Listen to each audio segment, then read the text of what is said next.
Hey, everybody. It's AKA Heather Joy and. Tommy Scoville. Hey, everybody. How you doing? And welcome to the boat. It's Saturday night boat, where we let our hair down, um, Yep. so to speak, and we forget about some of the heavy stuff that we talk about during the week, unless somebody has something heavy to talk about. But we try to let our hair down a little bit and have a little fun, and we do some trivia.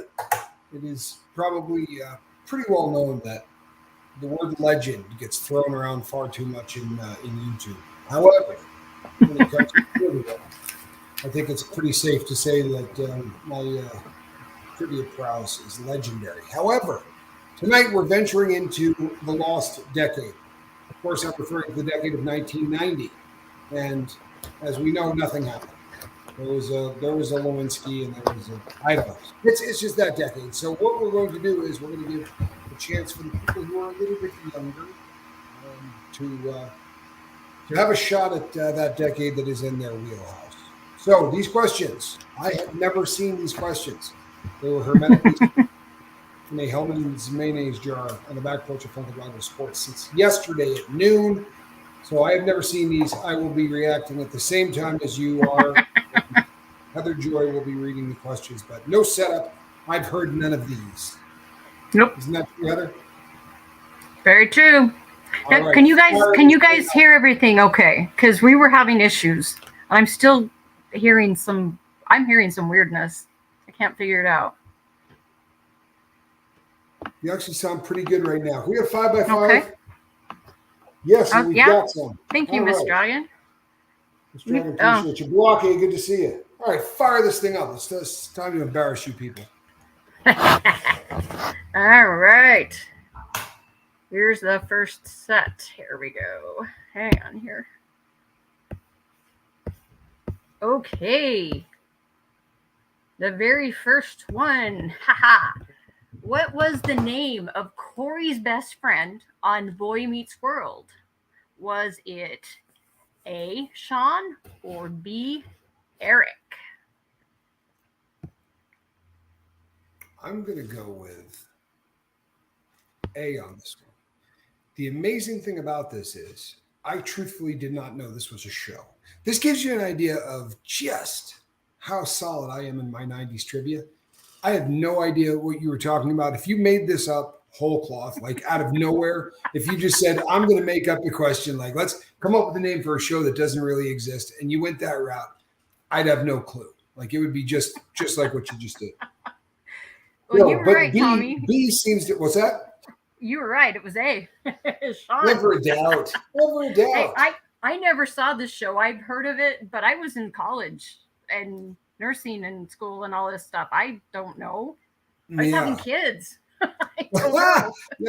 Yeah, I was raising Spanky in 1990 to be sure, and don't I did a lot of other stuff, but 90s was a little definitely not my decade, but that's all right. I got the next one, and I'm batting 1,000. So for all of you people taking notes, I have yet to get one wrong. Just thought I'd point that out, even though I'm not in my generation. Go ahead. Are we going to be giving away any more hot sauces, goodies like that this time? We are going to be doing a giveaway in the next several days for the anniversary of the boat. Woo-hoo. So we're keeping our powder dry. Check this out too. Hold that thought.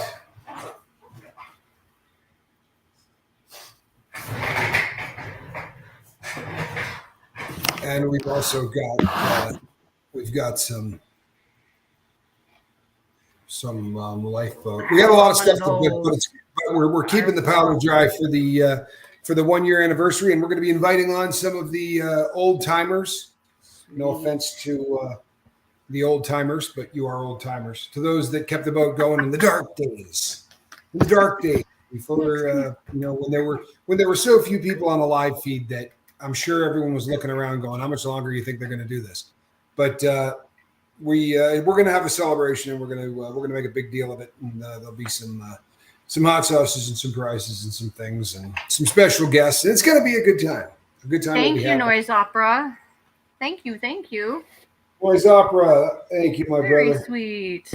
One of old timers. He's been around a long time too. are those coasters.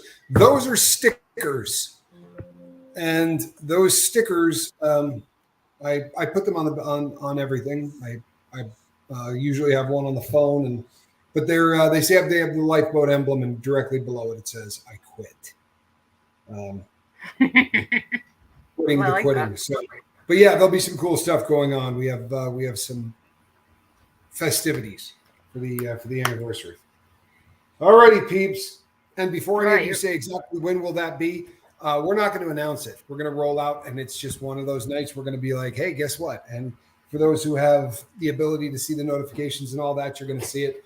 We have people out there we just assume not invite to our party, so to speak. So we're not going to be doing a big announcement or anything else, but it's coming. All right, Heather Jordan, let's see what you got. All right. Stop making stuff up. Give us a real question. Okay, fine. I think you made that last one up. I don't think that was really a show. Okay, fine. The Spice Girls. Fun. The Spice Girls. We all agree that was a real group? I don't know. Yes. I have no idea. Yeah. Okay. No, there was a group called the Spice Girls. I know they're British. They are British. Okay. So the Spice Girls was an iconic pop group made of how many singers? Was it A, 5 or B, 4? Okay, let's see. It was 5. Conky, Goosebump, you, and Jason. Yeah, they all. Yep, y'all got it. No, wait. Who's from? Wait. Did I just see somebody? Dennis Brace, why are you in the hospital? Dennis is in the hospital? Yeah, he's watching from my hospital bed, he says. Miss Dragon, thank you so much for the gift, Miss Dragon. Really appreciate that. Somebody just got a membership here on the lifeboat. Aww. What is going on, Dennis Brace, my brother? Indeed. Darn it. It's not good. If we could possibly. Oh, he had to has to have heart surgery on Monday? Holy whoa. Dang. Okay. And Kelly Gerling, you were accidentally timed out by somebody. It happens. It was an accident. It's 300 seconds and you'll be back. I don't know how to undo that from here, but I saw what just happened, that it was an accidental tapping of somebody's hand. Wasn't me this time. No, wasn't me. No, it was not. This one was not you. This one was not you. This was somebody else's fat fingers, but you did nothing wrong. I read the comment and you were just saying hello to somebody. But it happens. I have that is how. So just stick around and I promise you'll be back. Watching from my hospital bed. Dennis, well, we're going to be I can't put up a 1. Well, maybe I can. I put one up for you. I put one up for you. Good. I sometimes mess that Dennis, up. Please keep us in the loop, Dennis, and let us know what's going on with you, my brother. That's scary stuff. The ticker is I just went through some of that, and obviously not to the same degree, but you're in my thoughts and prayers, my brother. Same here. New Zealand Chili, good to see you. Alan Ballantyne. Alan's here, sweet. He says he's got a late pass. I'm not sure I'm believing that though. I'm gonna check. I'm gonna check that late pass. Not sure. Alan's been working entirely too hard. He really has. He's a guy's an animal. He needs a vacation, a little time off. That's what the man needs. Alrighty. The next one? You ready? Yes. All right. Number 3. In 1992, which is the year my first daughter was born, the largest mall in the U.S. opened in which state? Was it A, Minnesota, or B, Pennsylvania? I'm going to go with the correct answer on this one. The correct answer. And I'm even going to say it correctly because that's how I roll. It's the state of Minnesota. That's where it is. Yeah, I should have said it like that.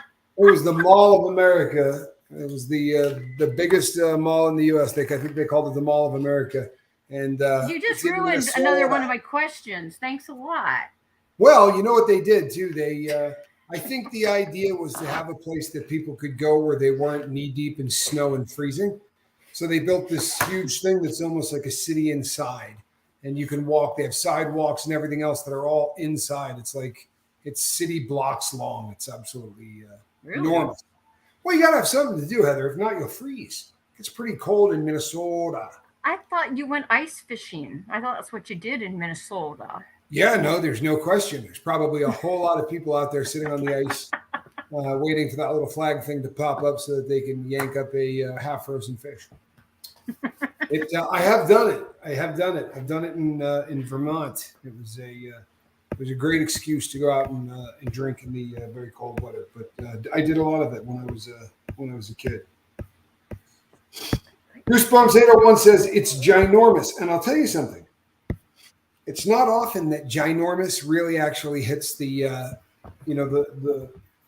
the absolute perfect mark. Very often that's thrown out. At times it shouldn't be. This mall is ginormous. It really is. It's absolutely ridiculous. If my memory serves me right, there's like a almost like a carnival kind of a thing that's inside it. It's got like Ferris wheels and all kinds of other stuff. Like it's really insane. Wow. I really want to see Jake and Elwood drive through it. That to me, That would be nice. oh, I'm telling you, right? I want to see awesome. the guy standing there with the Muppet going, do you have a Miss Piggy? And then I want to see him slam through the wall and destroy the entire mall. Okay. Well, movie That's reference. That was really just for Mr. T. That's who that one was for, because he's going to laugh very hard at that. All right. Just to let the record show people that I'm batting 1,000. Okay. Just thought I'd show that. I'm humble in my, as my daughter likes to say, I'm the best at being humble. Okay. The best. Patrick Taylor thinks he's been blocked. Can we try to check everybody and see if you accidentally blocked Patrick Taylor? Patrick, we will check and see if there is something that can be done to unblock Patrick. I know he's done nothing to get blocked, but this does happen from time to time. Yeah. Sometimes, although this happened recently with Linda from the boat, long time lifeboat member in good standing, been with us since the very, very early days, August of the first year. And oh, wow. And she was very convinced that she got blocked. And as it turned out, it was a glitch or something with the YouTube account. And that happens from time to time too. But we will check, I promise you. Yeah, I checked on Goddess Divine. I haven't seen her since. But I Goddess Divine, if Goddess Divine is watching and can't, for whatever reason, reach out, please send us an email so that we can try to figure out what's going on. Because I checked last night, or was it last? I don't know. These days all run together. I don't know when I checked. There's something to that. There's something to that. The lifeboat tends to sort of string days along, to be sure. All right, fire up the next one. I'm gonna keep my streak alive. Oh, you'll get this one, definitely. All right. Which beloved 1997 romance movie was directed by James Cameron? Was it A, As Good as It Gets, or B, Titanic? Now, I just in case no one ever saw this film. Little spoiler alert before we get going. The boat sinks. That's the Titanic. That's the Titanic film. I was blown away at how successful that movie was. I mean, they did it. It was an excellent job, and the special effects and all that. It was one of those films that, like, you really get the feeling of this boat going down. But, tying the love story and all of that into it, I mean, you're selling a story that every single person in the world knows the ending of.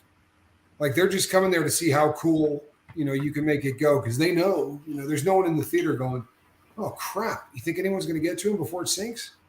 It's one of those films where the entire thing is pretty much, it's the spoiler alert before you walk in the door. You kind of know what's going to happen. But you know what? I dug it. I really did. I thought when that movie first came out, I thought they did a phenomenal job on it. Do you know that they have been For a long period of time now, they've been harvesting things off of the bottom of the site where the debris field is, and they have brought up several watches from guys that had been on the Titanic. There were two or three pocket watches that were brought up. They're precious metals, so the vast majority of these things are perfectly intact. Pretty cool. I've seen one of them in See the what is it, the Luxor. I took my daughters there for my 47th birthday, and we went through the not a museum, but the exhibit. Thank you. Yeah. And it was awesome. The Luxor in Vegas. Awesome. That was that's a really cool building too.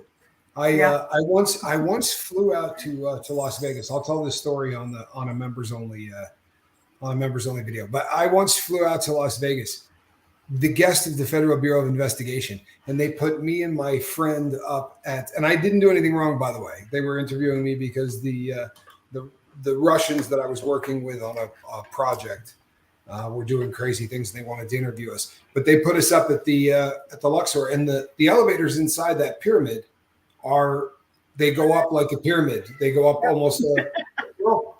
They go up on a very odd angle, and it's a really cool building. I would have loved to have seen that exhibit. I have not seen that. I have just read a bunch about it, and the people in the watch world are loving it. There's been 2 or 3 pocket watches and one wristwatch. So it was really kind of it's cool to see the history of it. But yeah, the last submersible that went down didn't work out very well. You know, my heart goes out to that family. I was just really happy to hear that they weren't trapped at the bottom running out of oxygen.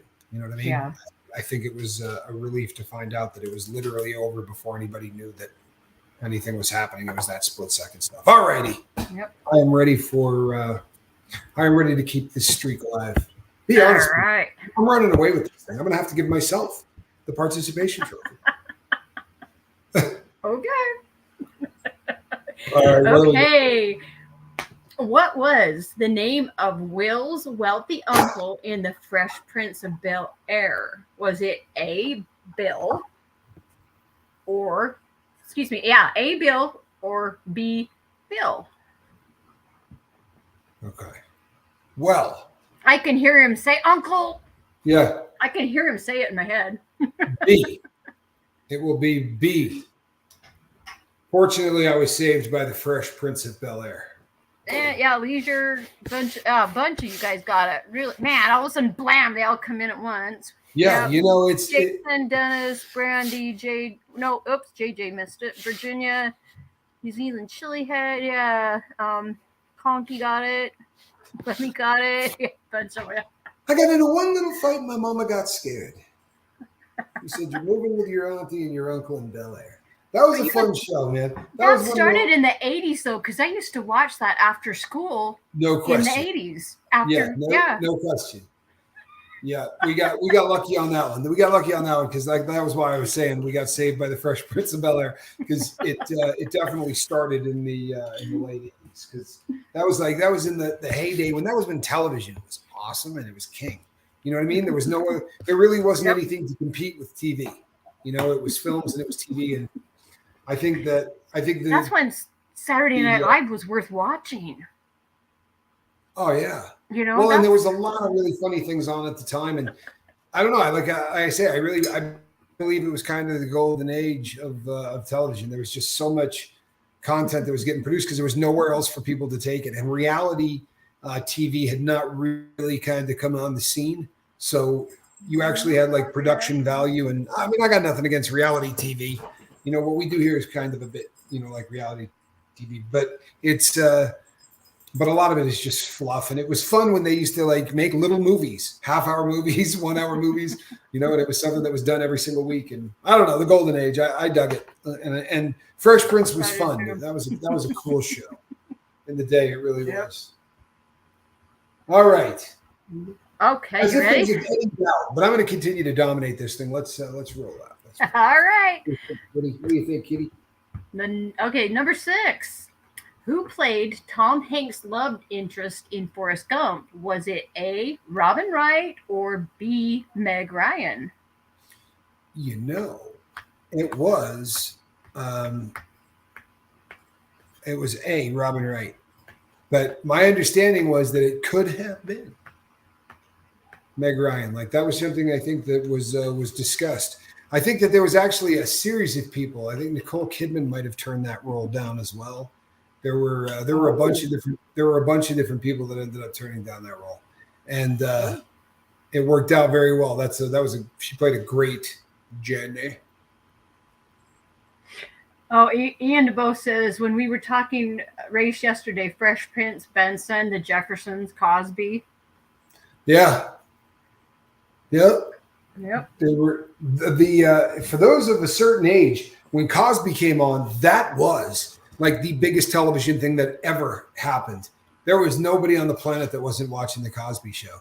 And, his character was just it was just a great character and a really, kind of a cool dad that people just, really. It was hilarious sometimes. I would just be crying and rolling on the floor laughing. It was funny. Yeah, and you know what? And they tackled some actual issues and stuff and talked about some cool things that, sort of pushed the envelope. It was a great show. It really was. It was a great show, which is amazing because we're all so racist, but we were watching it anyway. It's a good point. It really is. Those were great shows.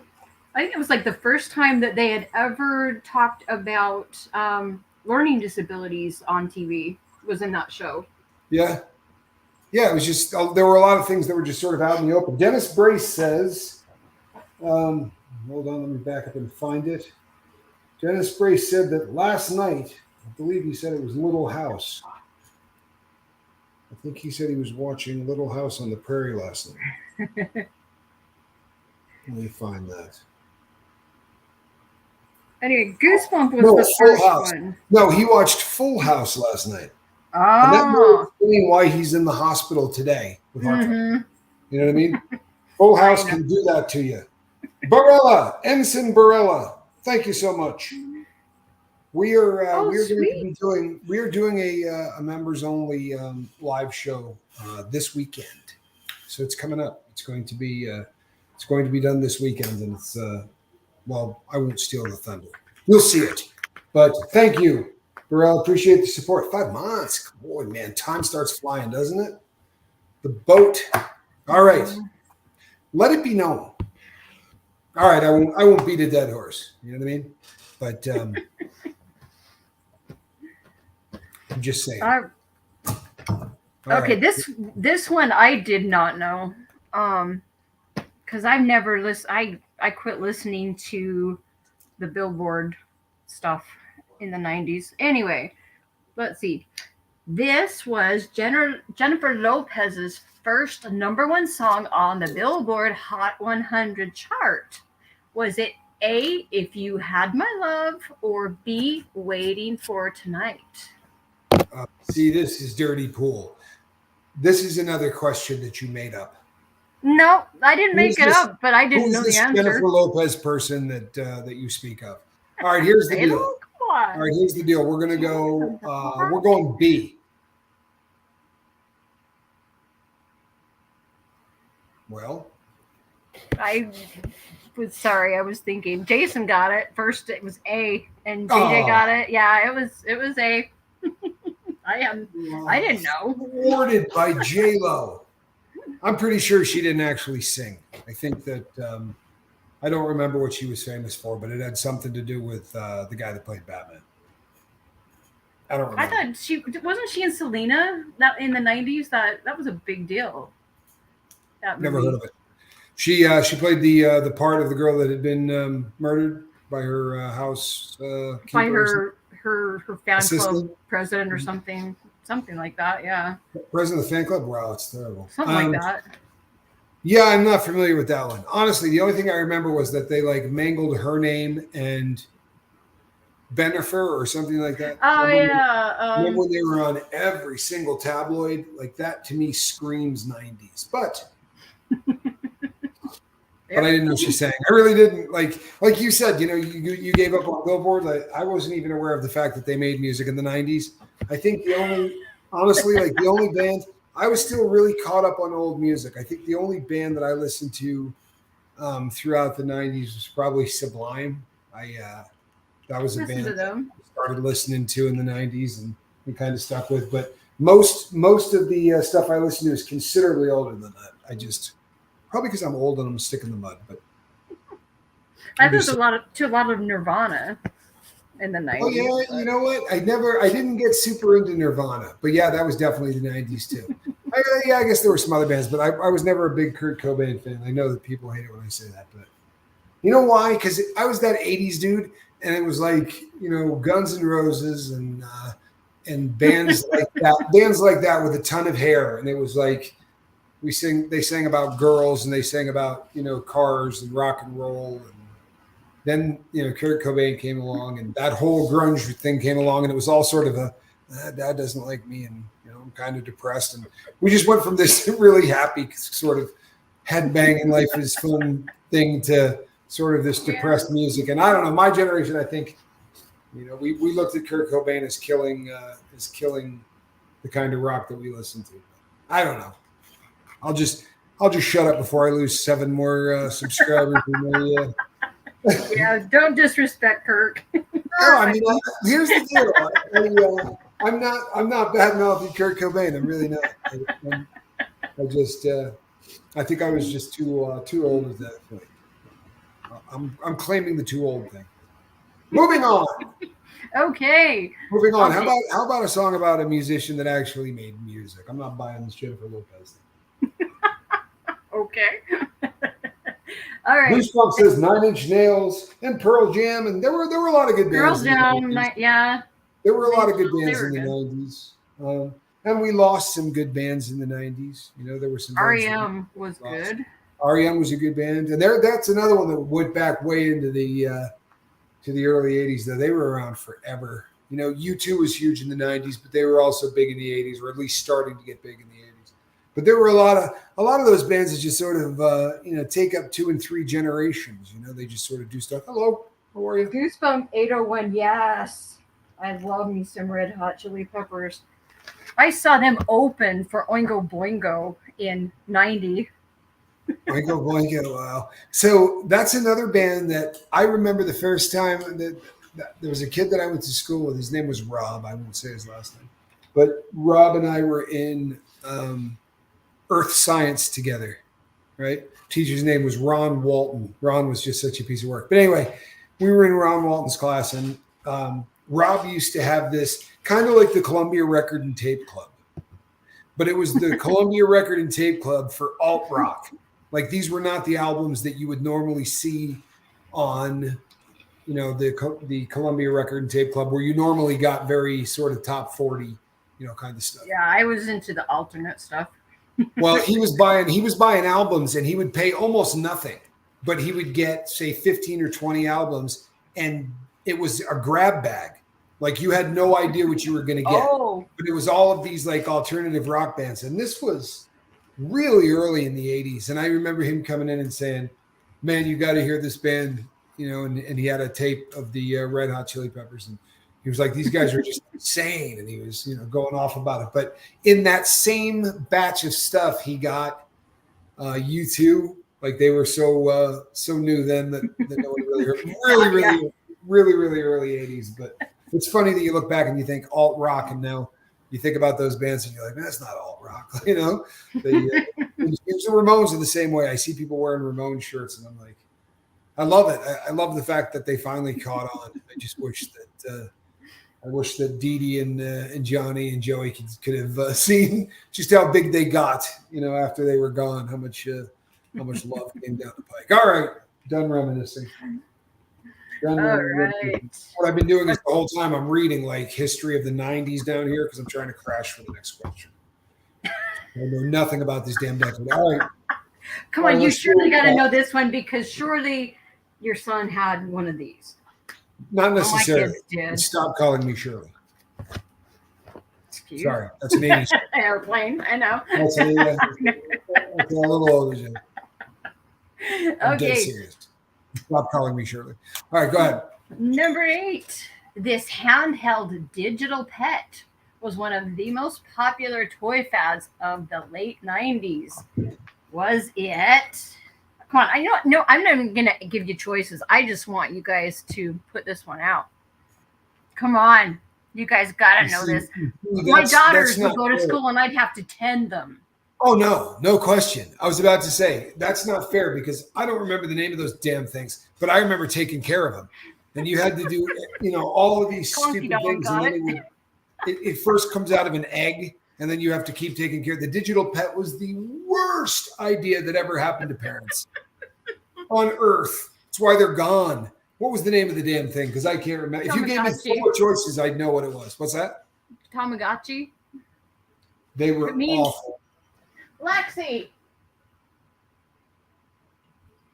We need a Speaks ringer. Japanese. I can't remember what it means. Something about egg, and I can't. I don't know where she went. Well, they were awful, and the graphics What were does terrible. Tamagotchi mean? It means egg and what? Like friend. Oh, egg and friend. Okay, that's what it was. Thank you.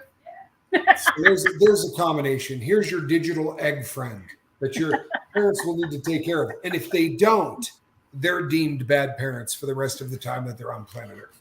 If you didn't take care of that stupid thing, like you really had to be on your A game, and it was an all-day adventure. You were constantly messing with this thing.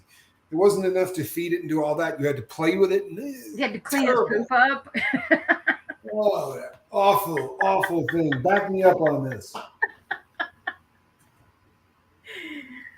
Yeah, they suddenly disappeared at our house after a couple of months. I just couldn't take it anymore. Alex Van Halen had paternity insurance. Well, there's something I didn't know. There is something that I did not know. I didn't either. That's interesting. Okay, I think anyone who was frozen in the beginning is unfrozen now, right? So we're good? All right. Say what, hon? Watch, as in egg watch. Uh-huh. Oh, okay. Like a timekeeper watch. Ah. And an egg. Sorry about that. Oh, did you hear that? No. Oh, you would have picked up on that. She said the word watch. Oh, yeah, no, I should have heard that. All right, let me pull this up here. Oh, okay. Surely you guys will get this one. Once again. All right, let's go. Whitney Houston's powerful rendition of I Will Always Love You topped the charts in 92 after it was featured in which film? Was it A, The Bodyguard, or B, Ghost? This is one of those songs that's fun to talk about. And I'll tell you why. Because it's one of those songs that, there are people in this world who listen to the words of songs, right? There are people that actually listen to the words of songs. So this was The Bodyguard, the Kevin Costner film. And when it came out, everybody in the world said it is the most beautiful song. And people started playing it at their weddings and doing things like that. And there's nothing funnier than that song coming on as a wedding song. And you're like, this is about a chick that's going to take off. She's been cheating with a married guy for a long time, and he's not going to leave his wife, so she's gone. But she still loves him. You're playing this at your wedding. Like, honestly, you sit there and you go, oh, man, like read the words before you make that your wedding song. But it happened a lot. Like that was a 90s epidemic. For real. I heard that in places and just thought, I can't believe that you this is what you've chosen to play. Wasn't it Dolly Parton that first sang that song? No question. Dolly Parton? It was a Dolly Parton song. I know Dolly Parton does a great rendition of it. I don't know whether she did it first or after, though. But Dolly does do a really good rendition of it. However, Whitney Houston, that girl had pipes like nobody in the entire world. And an interesting little side note, there was a magazine back in the day that did, over the course of like a year, they had this thing where you would pick facial features. Guys picked facial features of women and they would show just eyes. And then they would show just eyebrows and they would give you dozens and dozens of options. And you would pick what you thought was the most attractive eyebrow. What was the most attractive chin? What was the most attractive nose? What was the most attractive cheekbone? And they did this for a very long time. And at the end, they put together the picture. And the picture looked so much like Whitney Houston, it was terrifying. Really? It literally looked like people had designed a very young Whitney Houston before drugs absolutely decimated that poor woman. Dolly Parton wrote the song. Thank you, White Girl. Yeah. Or as I like to say, the Great Karen. The Great Karen. We're bringing Karen back. We're not letting people abuse that name anymore. The Great Karen, White Girl. Glad you're here. All right. What do we got next? All right. This is number 10. I didn't know this one because I couldn't stand this show. What was the name of Ross's pet monkey in the sitcom Friends? Was it A, Maurice, or B, Marcel? Some people call me Maurice. Heard that in a while. For the pompous of love. Brandy got it. Yep. Yep. And Marcel. it was Marcel. Marcel. Okay, I'm going to be really honest with you. I just couldn't get into that show. I hated it. It did super well, and as I've said many times here on the boat before, but James Burrows, the guy that was the mind behind that show, and Cheers and Taxi and a lot of really good shows. Barney Miller, he bought my childhood home where we grew up in Vermont. He purchased our home, but I couldn't get into Friends at all. Like I tried. That's a show that I struggled to try to like. I was more a Seinfeld guy. Mm-hmm. And yeah. I think I really, there are people that either love or hate that show, but was I a Seinfeld fan. I love that show. Yep. What's Alan Valentine's in the chat, right? Yes. Which city in Australia is it where they have that big mural with all the Seinfeld characters on it? I can't remember. You know what? I should know this, right? Between Alan Valentine and Lady Crispin, you would think I would know the answer to this, but I did not know. My family's there, but I can't remember. But I did not know that there was a mural there. It's really cool. Oh, Alan. Here we go. I got to throw this one out just for laughs. Okay. What goes clip clop, bang, clip clop, clip clop, clip clop. That would be an Amish drive-by. Seventh. That was a much better effort, man. That's a good one. For real. That was a much better effort by Seventh Son. I might just look. You know what? Yeah. There you go. That was a good one. That was a good one. Well played, Seventh Son. I've been toggling back and forth on a nickname for Seventh Son.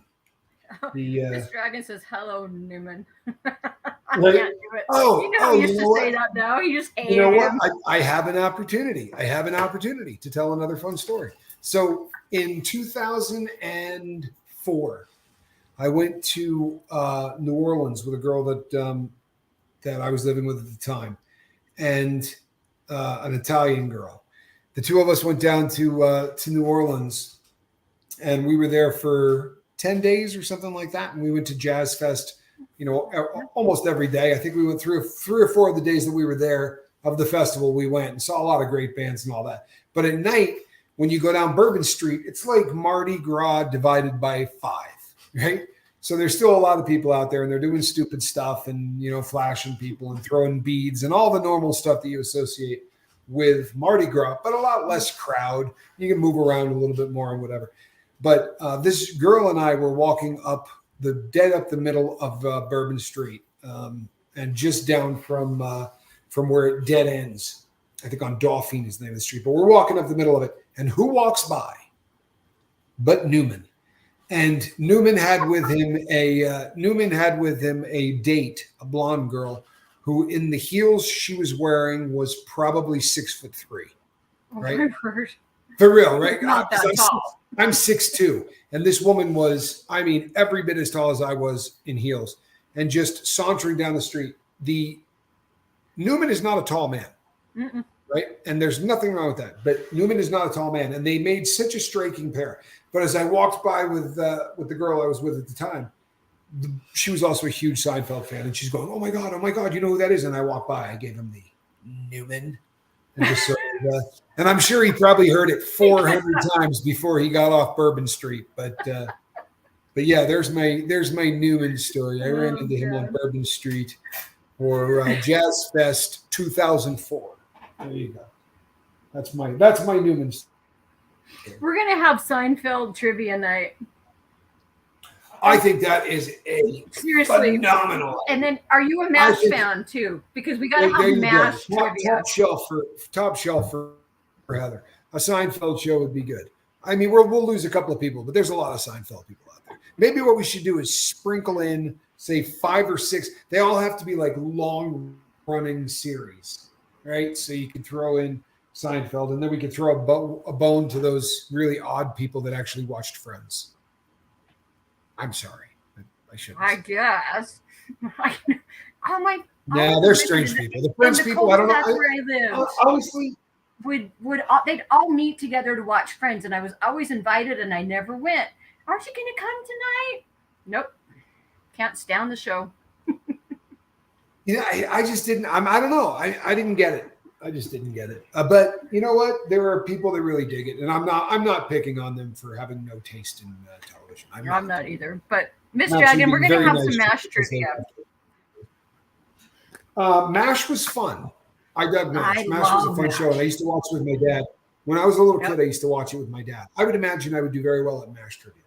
I still watch. My husband and I still watch. We have the board game. We have the trivia books. We have every time I can get my hands on another piece of MASH memorabilia or anything. I get it.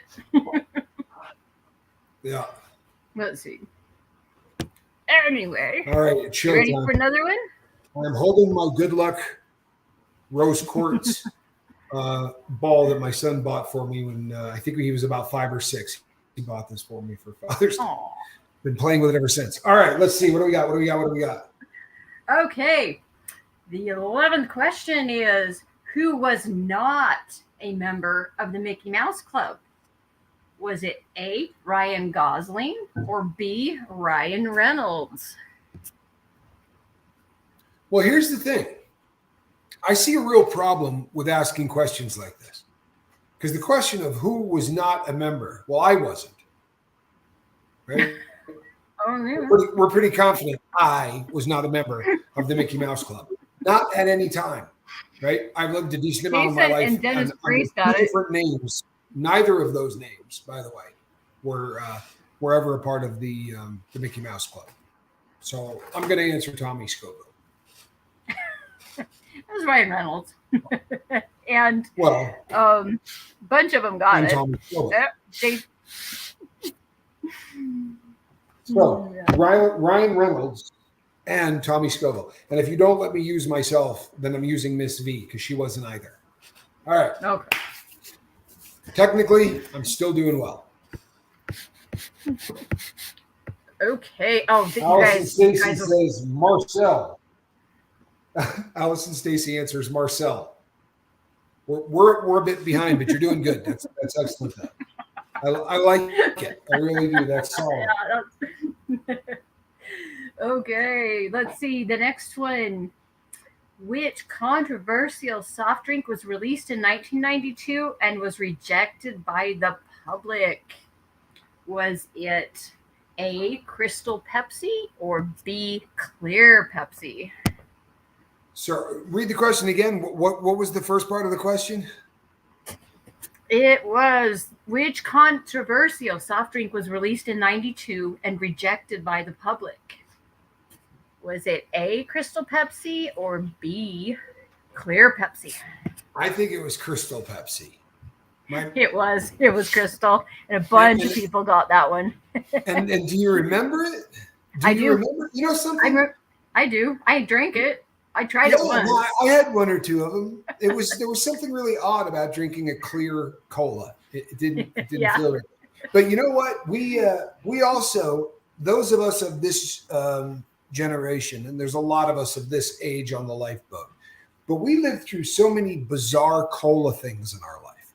Like I don't see this happening ever again. But do you remember when the Cola Wars? The Pepsi challenge was killing Coca-Cola. Like everywhere you went, they would be set up at events, 4th of July, whatever, and you just always picked Pepsi. Pepsi was a sweeter product. So I chose Coke. Yeah, so I'm a Coca-Cola Coke woman. decided that they were going to sweeten up Coca-Cola as a way to compete. And they changed their recipe after all of those years, and they came out with New Coke. Not You Coke. remember? New Coke was one of the most colossal failures in history, or the greatest marketing hoax ever, one or the other, because they told everybody that they were doing away with the classic recipe, and people went out and bought as People much of were it as they mad. possibly could. And then when the new stuff came out, everybody went out and bought a few cases to try it. And then they got mad, and people started writing letters and going nuts. And when Coca-Cola Classic got re-released, I could still sing to you the entire re-release song. Like I remember, it was a really big deal, and it was red. It was called the ad campaign was called Red, White, and You, right? Oh, Coca-Cola Classic, Red, White, and You, and that's right. they did an ad campaign where they sang about every different place in the country, right, from Washington to Red Rock, Arizona, and it really just had this very sort of sentimental thing, 4th of July appeal. And when it was over, it was no longer a debate. It was like from that point forward, everyone was like, no, sweeter didn't work. We tried new, we like old Coke, and it really buried Pepsi. So I don't know if it was a mistake, or it was the greatest, hoax ever, but it certainly made people come back to Coca-Cola in a really big way. There's been no war since. Nope. Brandy says Jolt. And you know what? I was waiting. I was RC Cola waiting too. for somebody to say Jolt. Yeah, that got me through many all-nighter study sessions. Okay, I got a question for you. Because I lived in Utah for a long period of time, and there are people that frown on Jolt. Mm-hmm. There are people that frown on the ingredients. There is twice as much caffeine in that beverage, and I remember being a really little kid and thinking it was like a liquid drug. Like I remember drinking it and bouncing off the walls at 10 or 11 years old. And it was like you would see it on a counter and it said Jolt, and you were like, "This is the stuff that gives you energy and makes you weird." Like the start of a bad kid, I guess. But I remember Jolt really well. Before every volleyball game in high school, I'd have a Jolt. My parents didn't know that, but Yeah. 7 says C&C Cola was formulated by the same guy who did both Coke and Pepsi. Well, I'll be darned. I'll tell you, what's a beverage that I really liked was RC Cola. I just said that a minute ago. I missed that one. Royal Crown Cola. Yep. Royal Crown was really good stuff. I was always a big fan of that. And then you know what? When I was about 18 or 19, I was drinking too much booze. It was like the partying in college kind of thing. And I didn't have a drinking problem, as in I couldn't stop if I wanted to stop. But I was way drinking too much. I was getting drunk every day. And I just I got on a kick where I said I'm not going to drink anymore. And I think I probably quit for about 4 or 5 years. But all I drank was root beer. I got on this unbelievable tear. What's that? Ramblin' root beer? I drank some Rambling. I got really into Barks. Barks was brand new at the time. Good. And then Sioux City was a big one that I drank a lot. Sioux City sarsaparilla, Sioux City cream soda, and Sioux City root beer were just absolutely incredible. Sioux City, is that an Eastern thing or? No, it's. I actually used to buy a lot of it in Utah. It comes in a brown bottle. It comes in a brown bottle with no label on it. It looks kind of like IBC does. IBC does it. IBC root beer. Oh, that's the good stuff. Excellent stuff, right? Very good stuff. And somebody just put down Fargo was tasty. Yes. I think he meant Fago. Fago? Isn't it Fago? Anyway. Cherokee Red is awesome. I'm not familiar with Cherokee Red. Goosebump 801 says sarsaparilla. Big fan. All righty. Fago. There you go. Yeah, Fago. All right. I never heard that one either. What do we got? Okay. Oh, so who was just watching Full House? Was it Dennis Brace? It was Dennis the Brace. Okay. We're keeping in our Well, then thoughts you and can prayers. answer He this just got one. here. We're keeping Dennis in our thoughts and prayers, people. Go ahead. In Full House, what color was the exterior of the original house? Was it A, light purple, or B, off-white? I wouldn't have known. I didn't watch this one. None of the above. If memory serves me right, and I'm a huge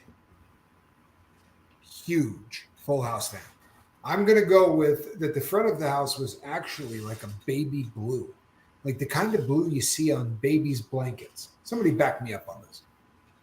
It was B. It was off-white.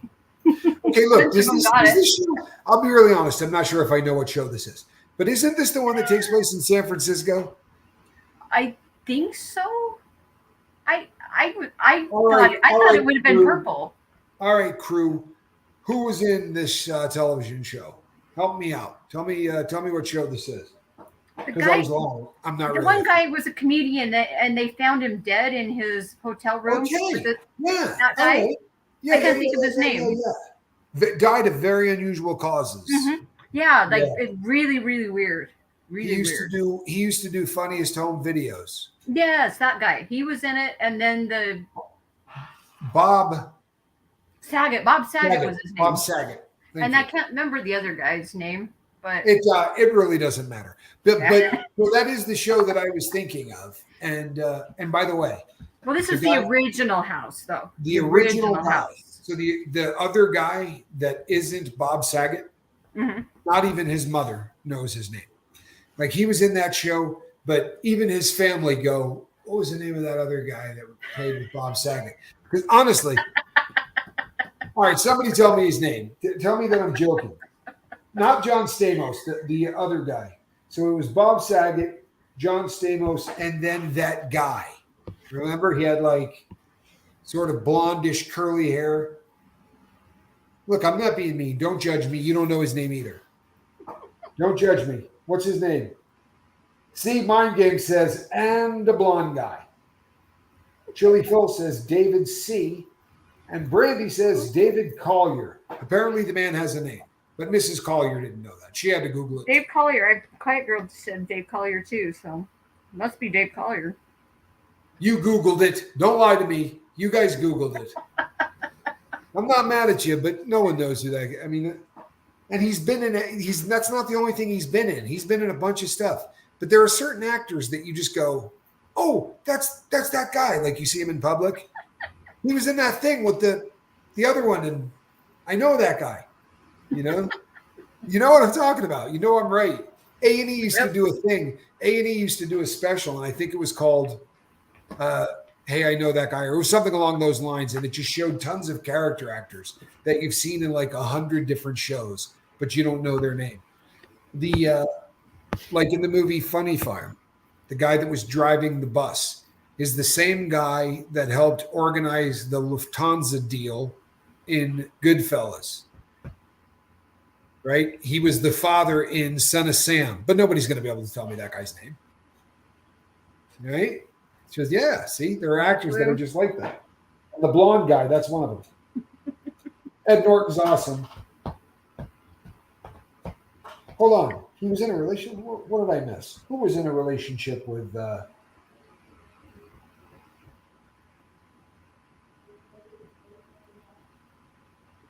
Goosebump says, can you please link your Rumble channel for tomorrow? I couldn't find it. I will put up something tomorrow so that there's a link or some way so that anyone that wants to get there can get there. It's going to be at 1 o'clock p.m. So that would be Pacific time. Exactly what's going on yet? Well, we'll see tomorrow. It's still putting together the finishing touches on it, but I'm really looking forward to it. All right, so next question. I think we can all agree he's just the blonde guy. Right? He's not Bob Saget, and he's just the blonde guy. All right, go ahead. Okay. Boris Yeltsin was the president of which country? No multiple choice on this one, guys. You got to know this from the 90s.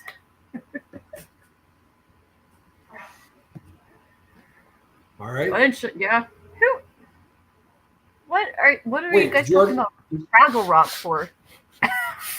did you already ask the question? Did I Yeah. miss it? Yeah. Oh, what was the question? I'm serious. What was the question? Boris It Yeltsin had was to be the a very quick president question. of which country? And Boris Yeltsin.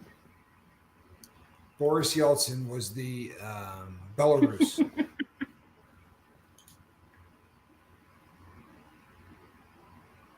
And the correct answer Yeltsin. is Russia. Bunch of them. yeah. Doesn't ring a bell.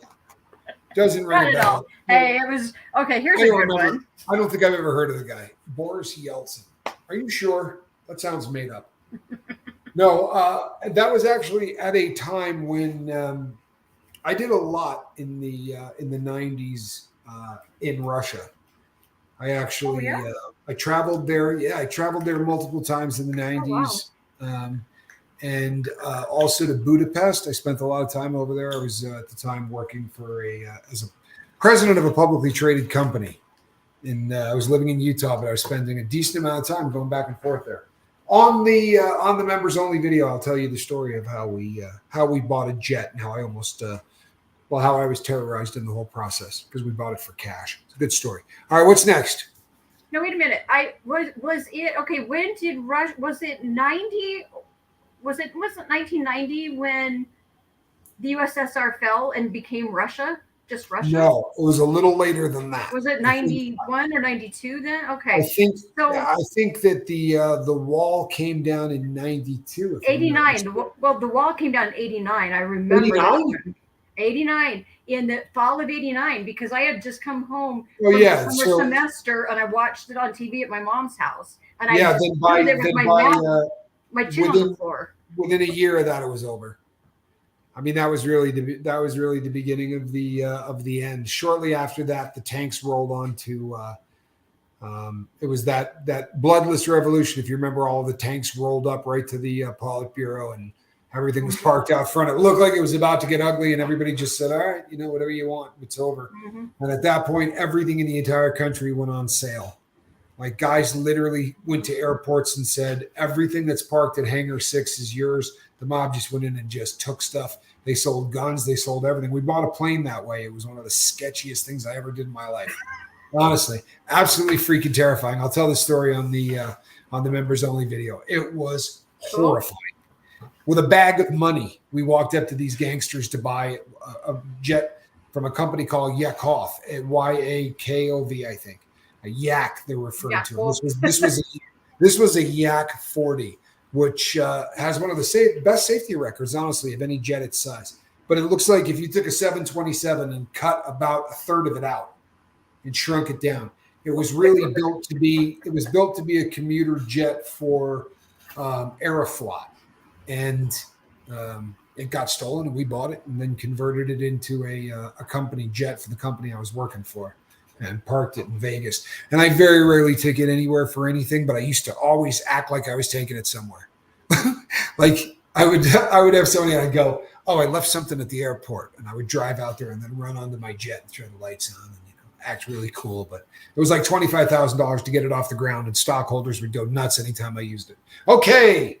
We got to have time for one more before the end. Yeah. Okay. Okay. What video game console was the best-selling console in the 1990s? Was it A, the Sony PlayStation, or B, the Xbox? You know what? This is a very difficult question. This is a painfully difficult question because this really could go either way. But I'm gonna go the Sony route. It was Sony. Yeah, Miss Dragon got it. Well, my son, like I remember, that was my son always wanted the most current PlayStation, and I remember that when Microsoft came out with their Xbox. It was fun and it was cool and everybody liked it or whatever. I didn't really play. By that point, I was no longer a gamer. But I think I might have played a few driving games on PlayStation with my son. But it would suffer the red ring of death, right? If you're a video gamer, you probably are familiar with the red ring of death. That little red thing where you turn the button on, it would turn red. The red ring would come on, and then all of a sudden there was no more playing any. And it was quickly dubbed the red ring of death. I'd forgotten all about that. I personally was always under the assumption that the red ring of death was actually caused by any product made by Johnny Scoville and the people at Blazing Foods. Sorry. I put up with a lot of abuse from that company. The least I could do. N64 was the best console. Everyone who disagrees is wrong. I love the fact that Conky Don can throw an opinion out there, and he wants that opinion to be explained concisely so that there is no misunderstanding. Let's read this one more time. He said, N64 was the best console, and everyone who disagrees is wrong. And he took the time. You know what? Both to capitalize the word wrong, and that I find impressive.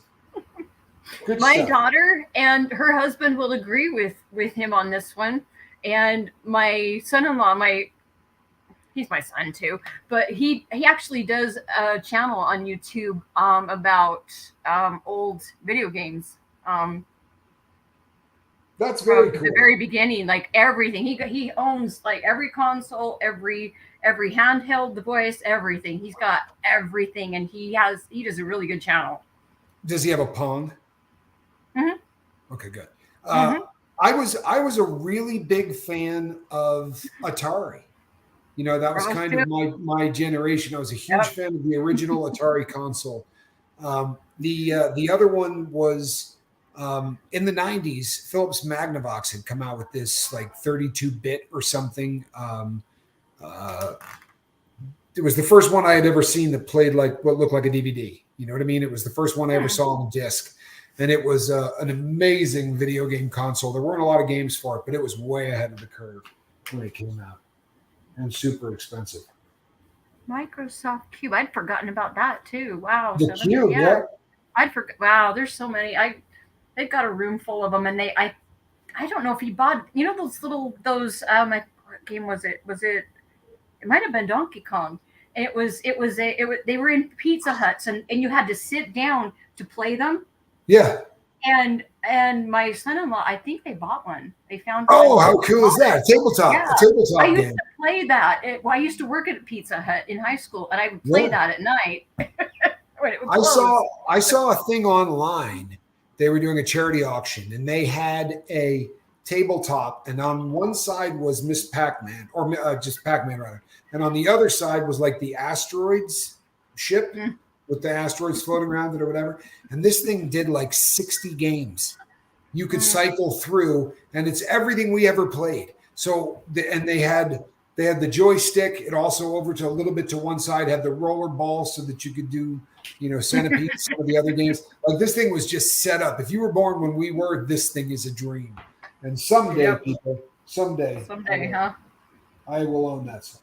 All right, peeps. You know what that means, don't you? That means that we've come to the top of the hour. Galaga says, Alan Ballantyne, if ever we find ourselves in the same place, we are going to have a Galaga contest because I played a lot of Galaga. I don't even know what that is. You better hope I never come to Australia, because if they ever let me in there, I will come and school you on Galaga. Oh, yeah. No joke. Played a lot of Galaga. I'm pretty, there's not a lot of video games that I would feel very confident to say, oh, yeah, you want to play that? But, yeah, that's one of them. All right, peeps. Thank you to my co-host for not just putting things together, but always being there every time that I need help. Appreciate everything that you do, Heather. And I am Captain Tommy Scoville. Crew, this is a cat in the basket. Good night, everybody. We love you. Have a great night. And that's the news.